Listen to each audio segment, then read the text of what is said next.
Shiv Sena to avoid being disqualified under the 10th schedule. As to who the real Shiv Sena is, the court said this had to be decided by Election Commission while finding that the action of the Speaker and the Governor were unconstitutional and unlawful. The court nonetheless held that it could not restore the Thackeray-led MBA government to office. O- Ostensibly, this is because Thackeray had given up office by himself instead of facing the trust vote.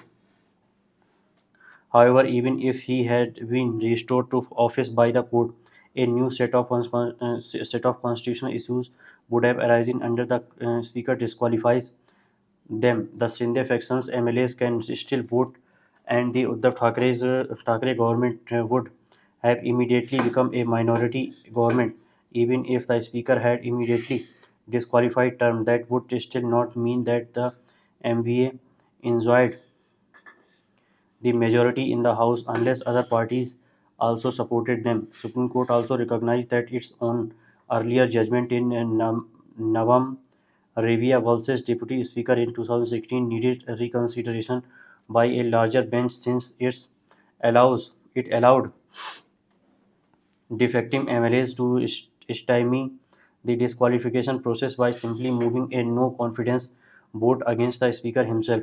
That being said, the court's refusal to in- interfere with the trust vote in 2022 probably determined the outcome of the case, no matter the eventual judgment delivered yesterday. But even if it had intervened, there is no guarantee that the crisis would not have continued in some way, as the dissatisfaction within Sena did involve a substantial number of MLAs, and a trust vote may not have necessarily left Uddhav Thackeray in power.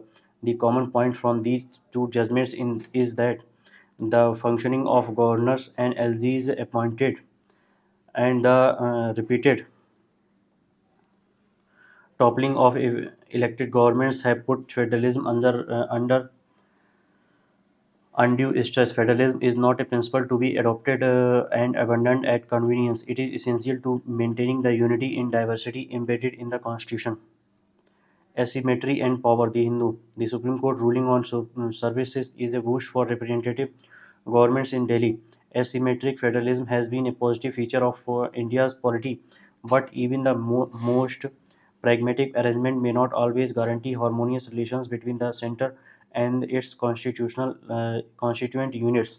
The wrangling between the union government and the government of the National Capital Territory of Delhi and GNCTG has been an endless saga for years, and the Supreme Court has repeatedly sought to lay down the terms of their relationship in the way the territory is governed. In the latest verdict, a constitution bench has ruled that the elected government does indeed have control over administrative services. However, this is limited to services related to the extent of its current executive and legislative powers, which extend to all aspects under the state and concurrent list, except for the three excluded ones: public order, police, and land. The center's argument that in the absence of a public service commission or Delhi, and in view of the phrase insofar as such matter is applicable to union territories in subject of services will not fall under the Delhi government's remit, was rejected. The court's unanimous verdict rejects the attempt to read the phrase as one that imposes an additional limitation on its legislative and executive powers. The court has emphasized the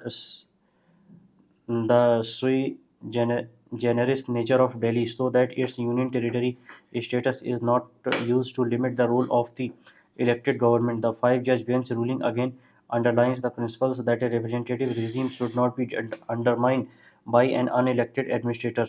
Delhi Chief Minister Arvind Kejriwal, who has been embroiled in a prolonged tussle with the Lieutenant Governor over several issues, will be elated with the court's ruling that involvement of the Union of India in the administration of NCTD is limited by constitutional provisions, and any further expansion would be contrary to the constitutional scheme of governance. However, even at another constitution bench verdict undergoing underscoring the representative character of the GNCTD may not be enough to end an underlying power struggle in Delhi as soon as the center continues with its effect to clip the powers of the government because of its antagonism towards the Aam Aadmi Party. It is 5 years since the court observed that constitutional trust between high functionaries is needed to resolve matters, but there is no sign of the conflict abating. In practical terms, the provision of the GNCTD Amendment Act 2021, which sought to strengthen the hand of the Lieutenant Governor in running Delhi, may continue to be a source of conflict. The validity of its provisions is also under challenge before the Supreme Court, an indication that the legal tussle is hardly over. Thank you.